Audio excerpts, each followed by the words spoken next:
दोस्तों, कभी कभी हमारे जीवन में ऐसे क्षण आते हैं जब हम सोचते हैं कि हम अपनी किस्मत को अपने हाथों से गढ़ सकते हैं, कि हमारे कर्म और निर्णय ही हमारे भविष्य को निर्धारित करते हैं।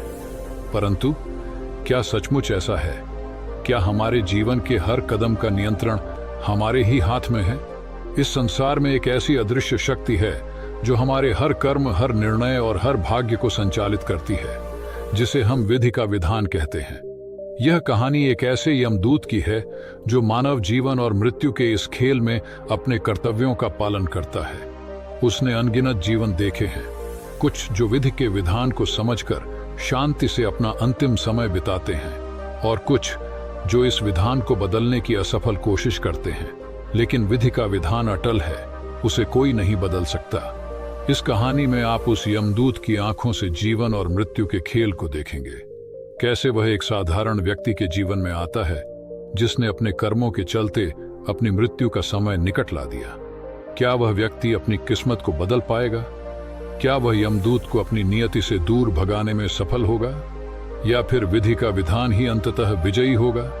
यह कहानी आपको न केवल सोचने पर मजबूर करेगी, बल्कि जीवन और मृत्यु के गहरे रहस्यों को समझने के लिए प्रेरित करेगी। आइए इस भावपूर्ण यात्रा में प्रवेश करें और जानें कि विधि के विधान के आगे कोई भी इंसान कितना असहाय है, और फिर भी जीवन के हर पल में कितनी गहराई और अर्थ छुपा हुआ है। दोस्तों, रियल इंस्पिरेशन यूट्यूब चैनल में आपका दिल से स्वागत है। दोस्तों, आज की यह कहानी बहुत ही प्रेरणादायक और महत्वपूर्ण है, इसलिए आपसे एक रिक्वेस्ट है कि इस कहानी के अंत तक जरूर बने रहना। तो आइए अब इस कहानी को शुरू करते हैं। एक बार की बात है, मृत्यु के देवता ने अपने एक दूत को पृथ्वी पर भेजा। एक स्त्री मर गई थी, उसकी आत्मा को लाना था। देवदूत आया, लेकिन चिंता में पड़ गया, क्योंकि 3 छोटी छोटी लड़कियां जुड़वा अभी भी उस मृत स्त्री से लगी हैं। एक चीख रही है, पुकार रही है, एक रोते रोते सो गई है।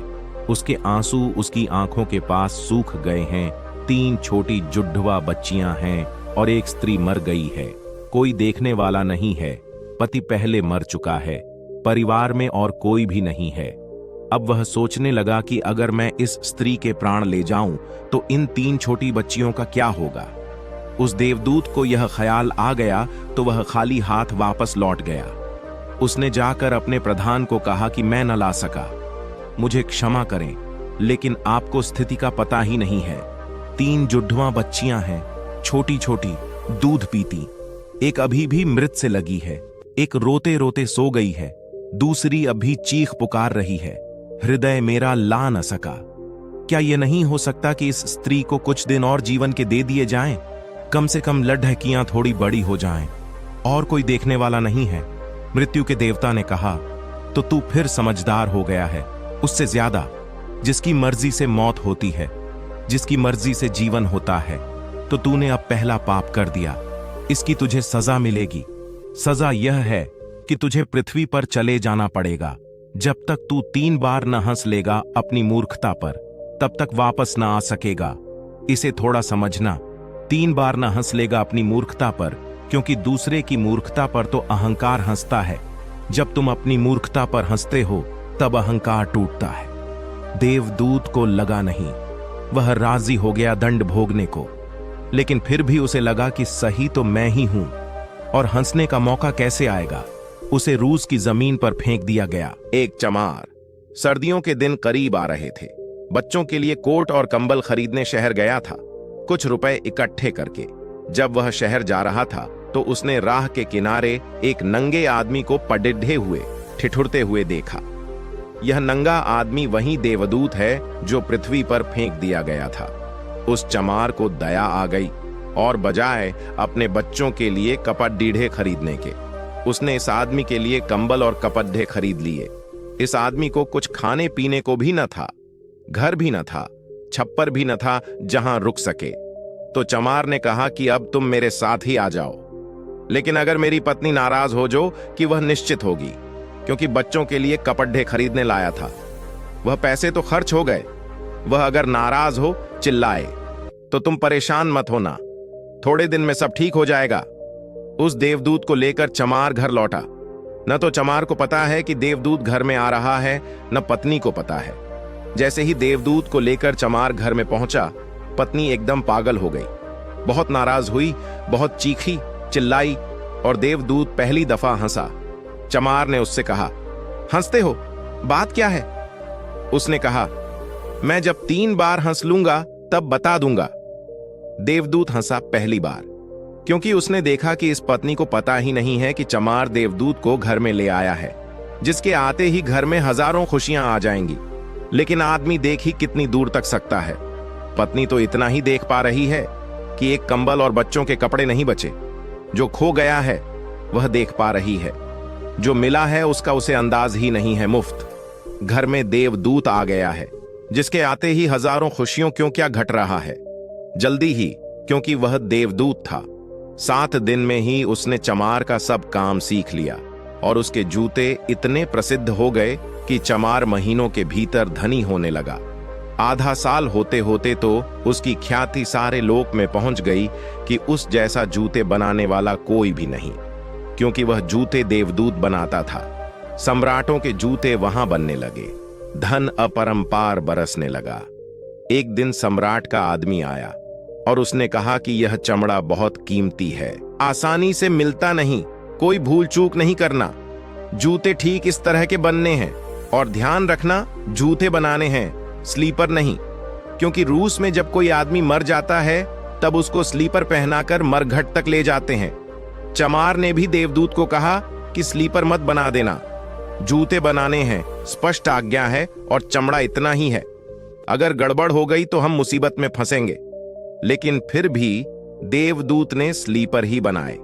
जब चमार ने देखे कि स्लीपर बने हैं तो वह क्रोध से आग बबूला हो गया। वह लकड़ी उठाकर उसको मारने को तैयार हो गया कि तू हमारी फांसी लगवा देगा, और तुझे बार बार कहा था कि स्लीपर बनाने ही नहीं है, फिर स्लीपर किस लिए? देवदूत फिर खिलखिलाकर हंसा। तभी आदमी सम्राट के घर से भागा हुआ आया। उसने कहा, जूते मत बनाना, स्लीपर बनाना, क्योंकि सम्राट की मृत्यु हो गई है, भविष्य अज्ञात है, सिवाय उसके और किसी को झांत नहीं, और आदमी तो अतीत के आधार पर निर्णय लेता है। सम्राट जिंदा था तो जूते चाहिए थे, मर गया तो स्लीपर पर चाहिए। तब वह चमार उसके पैर पकड़कर माफी मांगने लगा कि मुझे माफ कर दे, मैंने तुझे मारा। पर उसने कहा, कोई हर्ज नहीं, मैं अपना दंड भोग रहा हूं। लेकिन वह हंसा आज दोबारा। चमार ने फिर पूछा कि हंसी का कारण। उसने कहा कि जब मैं 3 बार हंस लूं, दोबारा हंसा इसलिए कि भविष्य हमें झांत नहीं है, इसलिए हम आकांक्षाएं करते हैं जो कि व्यर्थ हैं, हम अभीप्साएं करते हैं जो कभी पूरी न होंगी, हम मांगते हैं जो कभी नहीं घटेगा, क्योंकि कुछ और ही घटना तय है। हमसे बिना पूछे हमारी नियति घूम रही है और हम व्यर्थ ही बीच में शोरगुल मचाते हैं। चाहे स्लीपर और हम जूते बनवाते हैं। मरने का वक्त करीब आ रहा है और जिंदगी का हम आयोजन करते हैं। तो देवदूत को लगा कि वे बच्चियां, मुझे क्या पता भविष्य उनका क्या होने वाला है। मैं नाहक बीच में आया और तीसरी घटना घटी कि एक दिन 3 लड़कियां आईं। उन तीनों की शादी हो रही थी और उन तीनों ने जूतों के आर्डर दिए कि उनके लिए जूते बनाए जाएं। एक बूढ़ी महिला उनके साथ आई थी जो बहुत धनी थी। देवदूत पहचान गया ये वे ही 3 लड़कियां हैं जिनको वह मृत मां के पास छोड़ गया था और जिनकी वजह से वह दंड भोग रहा है। वे सब स्वस्थ हैं, सुंदर हैं। उसने पूछा कि क्या हुआ, यह बूढ़ी औरत कौन है? उस बूढ़ी औरत ने कहा कि ये मेरी पड़ोसिन की लड़कियां हैं। गरीब औरत थी, उसके शरीर में दूध भी न था, उसके पास पैसे लत्ते भी नहीं थे और 3 बच्चे जुड़वा। वह इन्हीं को दूध पिलाते पिलाते मर गई। लेकिन मुझे दया आ गई, मेरे कोई बच्चे नहीं हैं और मैंने इन तीनों बच्चियों को पाल लिया। अगर मां जिंदा रहती तो ये तीनों बच्चियां गरीबी, भूख और दीनता और दरिद्रता में बड़ी होती। मां मर गई, इसलिए ये बच्चियां तीनों बहुत बड़े धन वैभव में, संपदा में पली और अब उस बूढ़ी की सारी संपदा की ये ही 3 मालिक हैं और इनका सम्राट के परिवार में विवाह रहा है। देवदूत तीसरी बार हंसा और चमार को उसने कहा कि ये 3 कारण हैं। भूल मेरी थी, नियति बड़ी है, और हम उतना ही देख पाते हैं जितना देख पाते हैं। जो नहीं देख पाते बहुत विस्तार है उसका, और हम जो देख पाते हैं उससे हम कोई अंदाज नहीं लगा सकते जो होने वाला है, जो होगा। मैं अपनी मूर्खता पर 3 बार हंस लिया हूं। अब मेरा दंड पूरा हो गया और अब मैं जाता हूं। तुम अगर अपने को बीच में लाना बंद कर दो तो तुम्हें मार्गों का मार्ग मिल गया। फिर असंख्य मार्गों की चिंता न करनी पड़ेगी। छोड़ दो उस पर, शरणागत हो जाओ। वह जो करवा रहा है, जो उसने अब तक करवाया है, उसके लिए धन्यवाद। जो अभी करवा रहा है उसके लिए धन्यवाद। जो वह कल करवाएगा उसके लिए धन्यवाद। तुम बिना लिखा चेक धन्यवाद का उसे दे दो। वह जो भी हो, तुम्हारे धन्यवाद में कोई फर्क न पड़ेगा। अच्छा लगे, बुरा लगे, लोग भला कहें, बुरा कहें, लोगों को दिखाई पड़े दुर्भाग्य या सौभाग्य, यह सब चिंता तुम मत करना। एक बार एक इंसान अपनी जिंदगी से बहुत परेशान था। वह हर समय अपने आप को कोसता रहता था कि क्या जिंदगी मिली है, मुझे क्या जीवन है, हर परेशानी मेरे साथ ही है, हर दुख मुझे ही आकर घेरता है, हर झंझट मेरे ही सर पड़ती है। एक दिन इसी तरह अपने आप को बैठा हुआ कोस रहा था कि क्या नसीब है मेरा, क्या किस्मत है मेरी, क्या जिंदगी है मेरी, कि तभी अचानक एक बाज अपने शिकार को पंजों में दबाए हुए एक पेड़ पर आकर बैठ जाता है और वहीं पर अपने उस शिकार को खाने लग जाता है। ये परेशान आदमी जब उस बाज को देखता है तो कहने लगता है कि क्या जिंदगी है, इसकी क्या जीवन जी रहा है मजे का। ना इसे खाने की चिंता, ना पीने की, ना पहनने की, और ना ही परिवार की शिकार करता है, और मस्त खुली हवाओं में कभी इधर घूमता है, कभी उधर घूमता है, सारे दिन आसमान में उड़ता रहता है। असल जिंदगी तो यही है, जीवन तो यह जी रहा है। और फिर वह आसमान की तरफ देखकर जोर जोर से चिल्लाता है कि काश मैं भी एक बाज होता तो मुझे भी कोई दुख ना होता, मुझे भी कोई परेशानी ना होती। काश मैं भी एक बाज होता। जब वह 2 से 3 बार जोर जोर से चिल्लाता है कि काश मैं भी एक बाज होता तो मुझे भी कोई दुख ना होता, मुझे भी कोई परेशानी ना होती, तो अचानक आसमान में बिजली कड़कने लग जाती है और आसमान से आवाज आती है कि हे इंसान, क्या यह हमने सच सुना कि तू हमारी दी हुई जिंदगी से परेशान है और तू एक बाज बनना चाहता है। तो इस आकाशवाणी को सुनकर यह इंसान हैरान रह जाता है और आसमान की तरफ देखकर कहता है कि हाँ, मैं सच में अपनी इस जिंदगी से बहुत परेशान हूं, क्योंकि हर परेशानी मेरे साथ ही है, हर दुख मुझे ही है, हर तकलीफ मेरे ही साथ है। तो आसमान से फिर आवाज आती है कि हे इंसान, एक बार फिर सोच ले, हमने तुझे बड़ी प्यारी जिंदगी दी है, लेकिन अगर फिर भी तू चाहता है कि हम तुझे बाज बना दें तो हम तुझे बाज बना देंगे, लेकिन अगर एक बार हमने तुझे बाज बना दिया तो फिर हम तुझे बाज से इंसान दोबारा नहीं बनाएंगे। तो यह आदमी तुरंत जवाब देता है कि मैंने अच्छी तरह से सोच लिया है कि मुझे बाज ही बनना है, और एक बार बाज बनने के बाद मैं दोबारा कभी नहीं कहूंगा कि मुझे इंसान बनना है। तभी ऊपर से आवाज आती है कि जैसे तुम्हारी इच्छा, और वह इंसान बाज बन जाता है। बाज बनते ही वह इंसान खुली हवाओं में उड़ने लगता है। कभी उड़ता हुआ इधर चला जाता है, कभी उड़ता हुआ उधर चला जाता है, और सोचता है क्या मजे की जिंदगी है। असल जिंदगी तो यही है ना, कोई चिंता ना, कोई परेशानी ना, कोई डर। वह सारा दिन ऊंचे आसमान में उड़ता रहता है, 2-3 मिनट पंख मारता है, उसके बाद पंख मारना बंद कर देता है और लंबे समय तक हवाओं में तैरता रहता है। इसी तरह हवाओं में तैरते हुए शाम का समय नजदीक आ जाता है तो वह सोचता है कि मेरे पास रहने का एक ठिकाना भी होना चाहिए, मेरा अपना एक घर होना चाहिए जहां मैं रात में आराम कर सकूं। तो यह सोचकर वह छोटी छोटी लकड़ियां इकट्ठा करने लग जाता है और एक ऊंचे पेड़ पर अपना घोंसला बनाने लग जाता है।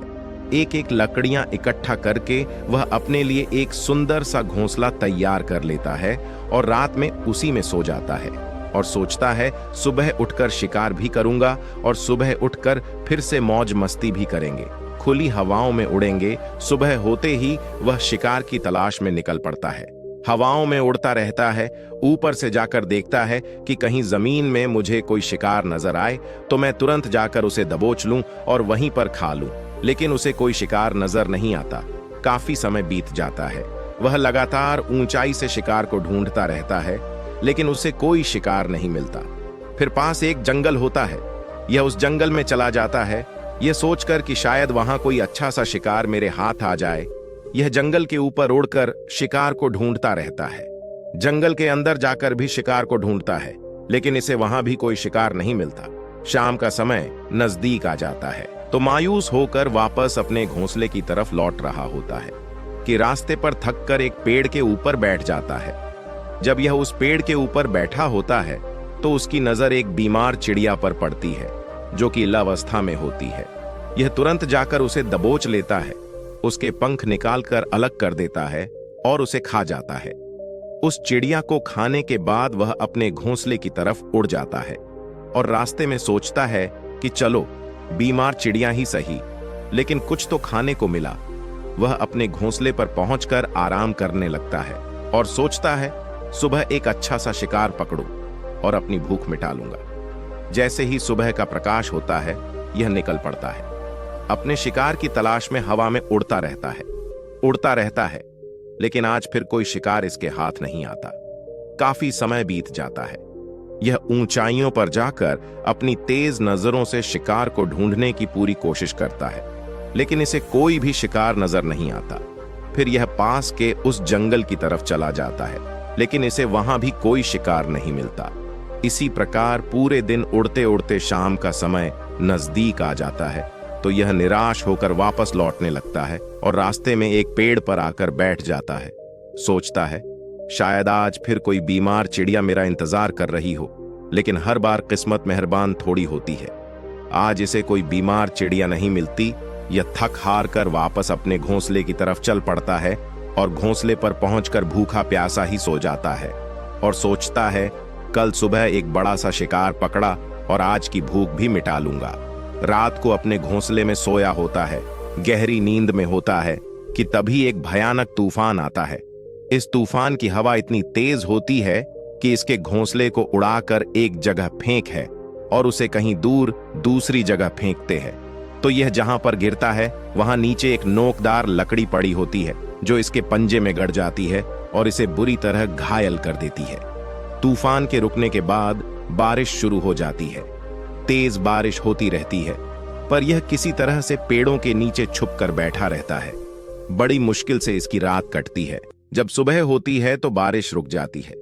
बारिश के रुकते ही चारों तरफ खुशियां छा जाती हैं। चारों तरफ हरियाली छा जाती है। नदियां और झरने तेजी से बहने लगते हैं। सब कुछ फिर पहले के जैसा हो जाता है, लेकिन यह बाज अब पहले के जैसा नहीं रहा। इसका पांव बुरी तरह घायल हो चुका है। इसके पंजे में जो लकड़ी लगी थी उसकी वजह से इसका पंजा बुरी तरह छत बिछत हो गया है। और मैं आपको बता दूं कि बाज का जो पंजा होता है वह उसके शिकार को पकड़ने के लिए सबसे जरूरी होता है, क्योंकि बाज अपने पंजों से ही अपने शिकार को पकड़ता है, दबोच होता है और फिर अपनी चोंच के माध्यम से नोच नोच कर खाता है। लेकिन अब इस बाज का पंजा बुरी तरह से घायल हो चुका था और वह पिछले 2 दिनों से भूखा भी था। यह शिकार की खोज में थोड़ा सा उड़ता है कि शायद फिर कहीं कोई बीमार चिड़िया इसे मिल जाए, लेकिन कहां बार बार कोई बीमार चिड़िया मिलने वाली थी। वह कुछ देर तक उड़ता है, लेकिन फिर भूख और दर्द के मारे थककर एक पेड़ पर आकर बैठ जाता है। वह पेड़ पर आकर बैठ तो जाता है, लेकिन उसे पता नहीं था कि यहाँ एक और मुसीबत उसका इंतजार कर रही है। और वह मुसीबत यह थी कि 8-10 कौओं का एक झुंड मिलकर इसे परेशान करने लग जाते हैं। इसके ऊपर आकर इसके घाव में चोंच मारने लग जाते हैं। उन्हें भी पता चल जाता है कि यह बाज घायल है और भूख की वजह से कमजोर भी है। यह बाज उनसे बचने के लिए थोड़ा सा उड़ता है और फिर जाकर बैठ जाता है। उनसे पीछा छुड़ाने का प्रयास करता है, लेकिन वह फिर इसके पीछे आ जाते हैं तो यह फिर उड़कर थोड़ी दूर चला जाता है, लेकिन वह इसका पीछा नहीं छोड़ते और बार बार इसके पास आकर इसे परेशान करते हैं। कौवे अक्सर बाज के साथ ऐसा करते हैं, लेकिन फिर बाज भी उनके साथ एक खेल खेलता है। जब कौओं का झुंड बाज को परेशान करता है और उनका पीछा नहीं छोड़ता तो बाज हवा में सीधी उड़ान भरने लग जाता है। वह तेजी से सीधा ऊपर की ओर उड़ने लग जाता है। कौवे भी उसके पीछे उड़ते हैं, लेकिन कुछ देर तक उड़ने के बाद कौवे ऐसी ऊंचाई पर पहुंच जाते हैं जहां पर उन्हें ठीक से ऑक्सीजन मिलनी बंद हो जाती है। उनका दम घुटने लग जाता है, उनकी सांस रुकने लग जाती है। तो फिर वह वहां से ऊपर नहीं जा पाते। पर क्योंकि बाज तो बादलों से भी ऊपर उड़ सकता है, इसीलिए वह तो ऊपर चला जाता है। लेकिन कौवे वहां से ऊपर नहीं जा पाते और वो नीचे आने लगते हैं। तो इस तरीके से बाज उनसे अपना पीछा छुड़ा लेता है। लेकिन ऐसा करने के लिए, इतनी ऊंची उड़ान भरने के लिए इस बाज के पास उतनी ताकत नहीं थी, क्योंकि यह भूखा भी था और घायल भी था। तो यह उड़ता और थोड़ी सी दूर जाकर बैठ जाता और कौवे फिर आकर इसे परेशान करने लग जाते। इसी तरह भूख और घायल हालत में एक दिन गुजर जाता है, दूसरा दिन गुजर जाता है, तीसरा दिन गुजर जाता है, लेकिन इस बाज की हालत में कोई सुधार नहीं हो रहा था। वह बद से बदतर होती जा रही थी। चौथे दिन जब यह बिल्कुल खत्म होने पर आ जाता है, इसके अंदर बिल्कुल ताकत नहीं बचती और इसका शरीर इसका साथ छोड़ने लगता है। तो यह किसी तरीके से उड़कर पास ही इंसानों की एक हॉस्पिटल होती है, उसकी छत पर आकर बैठ जाता है और वहां से आने जाने वाले मरीजों को देखता है और अपने आप से कहता है कि काश आज मैं एक इंसान होता तो ऐसे छोटे मोटे जख्मों का हॉस्पिटल से इलाज करवा लेता, या किसी को बता देता कि मैं भूखा हूं, परेशान हूं, मेरे साथ यह परेशानी है। लेकिन आज मैं एक ऐसा बेजुबान परिंदा हूं जो किसी से कुछ नहीं कह सकता, किसी को अपना दुख नहीं बता सकता, किसी से कोई मदद नहीं मांग सकता। यही बात सोचकर वह उसी छत पे अपना दम तोड़ देता है। वह अपनी जान की कुर्बानी तो दे जाता है, लेकिन साथ ही साथ हमें यह सीख भी दे जाता है कि आपको जैसा बनाया गया है, आप जैसे भी हो उसी में खुश रहो और उसी में बेहतर करने की कोशिश करते रहो, ना कि इस बात से परेशान रहो कि काश में ऐसा होता, काश में वैसा होता, काश मैं यह बन जाऊं। आपको जैसा भी बनाया गया है, आप उसी में अपना सर्वश्रेष्ठ करने का प्रयास करते रहो। दोस्तों, ये कहानी तो काल्पनिक है, लेकिन हमें जीवन का एक बहुत ही महत्वपूर्ण नियम सिखाकर जाती है कि हम जैसे भी हैं अच्छे हैं, बस हमें उसी में अपना सर्वश्रेष्ठ करने का प्रयास करते रहना चाहिए। दोस्तों, भगवान बुद्ध ने हमें यह सिखाया कि जीवन में कष्ट और संघर्ष अनिवार्य है, लेकिन उनका सामना करने का तरीका हमारे हाथ में है। उन्होंने यह भी कहा कि हमारे कर्मों का फल हमें भोगना ही पड़ता है, लेकिन सही दिशा में उठाए गए कदमों से हम अपने जीवन को अर्थपूर्ण बना सकते हैं। आज हम एक ऐसी कथा सुनेंगे जो इस बात को स्पष्ट करती है कि भाग्य का लिखा कभी नहीं मिटता, लेकिन हमारे कर्म हमें उससे ऊपर उठने की शक्ति देते हैं। भगवान बुद्ध का समय था। वे अपने शिष्यों के साथ एक गांव में विचरण कर रहे थे। एक दिन वे एक छोटे से नगर में पहुंचे, जहां एक धनी व्यापारी अपने जीवन से अत्यधिक दुखी था। उस व्यापारी का नाम था सोमदत्त। सोमदत्त का जीवन संघर्षों से भरा हुआ था। चाहे उसने कितनी भी मेहनत की, उसका कारोबार कभी सफल नहीं हो पाता था। वह अक्सर सोचता, क्यों मेरा भाग्य इतना बुरा है? क्या मैं कभी इससे उबर पाऊंगा? जब सोमदत्त को पता चला कि भगवान बुद्ध उनके गांव में आए हैं, तो वह तुरंत उनके पास गया। उसने भगवान बुद्ध से प्रार्थना की, हे प्रभु, मैंने अपने जीवन में बहुत प्रयास किया, लेकिन फिर भी मैं असफल ही रहा। ऐसा क्यों? क्या मेरा भाग्य कभी नहीं बदल सकता? बुद्ध ने उसे शांत भाव से देखा और बोले, सोमदत्त, तुम्हारा यह सोचना कि भाग्य के कारण ही तुम्हें कष्ट हो रहा है, आधा सच है। चलो, मैं तुम्हें एक कहानी सुनाता हूं। फिर बुद्ध ने अपनी सौम्य आवाज में एक पुरानी कथा सुनानी शुरू की। बहुत समय पहले एक छोटे से गांव में दो भाई रहते थे, एक अमीर और दूसरा गरीब। अमीर भाई का नाम था महादत्त और गरीब भाई का नाम था नागदत्त। महादत्त ने अपने जीवन में बहुत मेहनत की और संपत्ति अर्जित की, जबकि नागदत्त की हालत दिन प्रतिदिन बिगड़ती गई। नागदत्त अक्सर अपने भाई से शिकायत करता, मैं भी तुम्हारी तरह मेहनत करता हूं, फिर भी मेरा जीवन इतना कठिन क्यों है? क्या मेरा भाग्य इतना बुरा है? एक दिन नागदत्त को एक साधु से मिलने का अवसर मिला। उसने साधु से अपनी कठिनाइयों के बारे में बताया और पूछा, क्या मेरा भाग्य कभी सुधर सकता है? साधु मुस्कुराए और बोले, तुम्हारा भाग्य तुम्हारे कर्मों का परिणाम है, लेकिन अगर तुम अपने कर्म बदलोगे तो परिणाम भी बदल सकते हो। तुम सोचते हो कि केवल मेहनत से सब कुछ ठीक हो जाएगा, परंतु तुम्हारा दृष्टिकोण भी उतना ही महत्वपूर्ण है। नागदत्त ने साधु की बातों को मन से सुना। उसने मेहनत करने के साथ साथ अपने मन और विचारों को भी शुद्ध किया। धीरे धीरे उसने अपने जीवन में सकारात्मक बदलाव देखे। उसका जीवन बदलने लगा। हालांकि वह उतना अमीर नहीं बना जितना उसका भाई, परंतु उसे शांति और संतोष की प्राप्ति हुई, जो किसी भी संपत्ति से बढ़कर थी। कहानी सुनने के बाद सोमदत्त ने भगवान बुद्ध से कहा, तो क्या मेरे भी अच्छे कर्मों से मेरा भाग्य बदल सकता है? बुद्ध ने उत्तर दिया, तुम्हारा भाग्य तुम्हारे पिछले कर्मों का परिणाम है, लेकिन जो तुम आज करते हो वही तुम्हारे भविष्य को बनाता है। भाग्य का लिखा मिटता नहीं, लेकिन हमारे कर्म हमें उस भाग्य का सामना करने की शक्ति और शांति प्रदान करते हैं। अगर तुम सही दिशा में चलते हो तो भाग्य भी तुम्हारे साथ चलने लगेगा। सोमदत्त ने बुद्ध की बातों को अपने दिल में बसा लिया। उसने अपने जीवन को नए दृष्टिकोण से देखना शुरू किया और अपने कर्मों को शुद्ध करने पर ध्यान केंद्रित किया। धीरे धीरे उसके व्यापार में सुधार हुआ, लेकिन सबसे महत्वपूर्ण बात यह थी कि उसने अपने भीतर शांति और संतोष की भावना प्राप्त की, जो कि उसे पहले कभी नहीं मिली थी।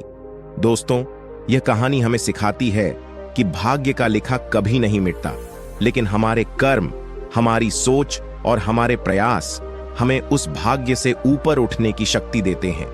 भगवान बुद्ध का यह संदेश हमें यह समझने में मदद करता है कि हमारे जीवन के हर क्षण में हमें सही कर्म और सही दृष्टिकोण अपनाने की आवश्यकता है। चाहे भाग्य कितना भी कठिन क्यों ना हो, सही कर्म हमें शांति और संतोष की राह पर ले जाते हैं। भगवान बुद्ध की इस कथा से हमें यह महत्वपूर्ण जीवन सत्य प्राप्त होता है कि भाग्य का लिखा हुआ भले ही न मिटे, लेकिन हमारे कर्म और हमारी सोच हमें उसे स्वीकारने और उससे आगे बढ़ने की ताकत देते हैं। जीवन में दुख, कठिनाइयां और विफलताएं अपरिहार्य हैं, लेकिन हमारी मानसिकता और हमारे कर्म वह आधार होते हैं जो हमें इन कठिनाइयों का सामना करने की शक्ति प्रदान करते हैं। सोमदत्त ने जब अपनी सोच को बदला तो उसके जीवन में भी बदलाव आया। उसने समझा कि केवल बाहरी परिस्थितियां ही नहीं, बल्कि उसके भीतर की सोच और उसके कर्म ही उसे असली सुख की ओर ले जा सकते हैं। यही जीवन का सच्चा सौंदर्य है। जब हम अपने भाग्य को दोष देने के बजाय अपने कर्मों को शुद्ध और सच्चे रास्ते पर ले चलते हैं, तो जीवन की राह आसान हो जाती है। यह कथा हमारे दिल को छूने वाली इसलिए है क्योंकि यह हमें आत्मनिरीक्षण की ओर प्रेरित करती है। यह हमें यह सिखाती है कि चाहे जीवन में कितनी भी परेशानियां क्यों ना आएं, हम अपने कर्मों और मानसिकता से उन्हें स्वीकार करके उनसे आगे बढ़ सकते हैं। इस यात्रा में असली संतोष तब आता है जब हम समझते हैं कि भले ही भाग्य का लिखा नहीं मिटता, परंतु हम अपने कर्मों से अपने अनुभव को बदल सकते हैं। भगवान बुद्ध का यह उपदेश हमें यह भी सिखाता है कि सच्चा सुख बाहरी परिस्थितियों में नहीं, बल्कि हमारे भीतर के शांति और संतोष में निहित है। जब हम अपने जीवन को एक नई दृष्टि से देखने लगते हैं और अपने कर्मों को समझदारी से चुनते हैं, तो न केवल हमारा वर्तमान बदलता है, बल्कि भविष्य भी बेहतर हो जाता है। इसलिए जीवन के हर मोड़ पर हमें यह याद रखना चाहिए कि भाग्य का लिखा हुआ मिटता नहीं, लेकिन हमारे अच्छे कर्म और सकारात्मक दृष्टिकोण हमें उस भाग्य के साथ जीने और उसे संवारने की शक्ति देते हैं। यही सच्ची विजय है, यही जीवन का सार है। दोस्तों, उम्मीद करते हैं कि आपको यह कहानी बहुत पसंद आई होगी और इससे आपको कुछ न कुछ जरूर सीखने को मिला होगा। इसलिए आपसे एक रिक्वेस्ट है कि इस वीडियो को लाइक करके ज्यादा से ज्यादा शेयर करें। और अगर आप भी ऐसी ही मोटिवेशनल कहानियां सुनने में रुचि रखते हैं, तो आप हमारे इस YouTube चैनल रियल इंस्पिरेशन को जरूर सब्सक्राइब कर लें, क्योंकि हमारे चैनल पर रोजाना आपको ऐसी ही मोटिवेशनल कहानियां सुनने को मिलती हैं। इसलिए इसे जरूर सब्सक्राइब कर लें। तो चलिए मिलते हैं कल किसी नए टॉपिक के साथ। तब तक के लिए अपना ख्याल रखिए। धन्यवाद। नमो बुद्धाय।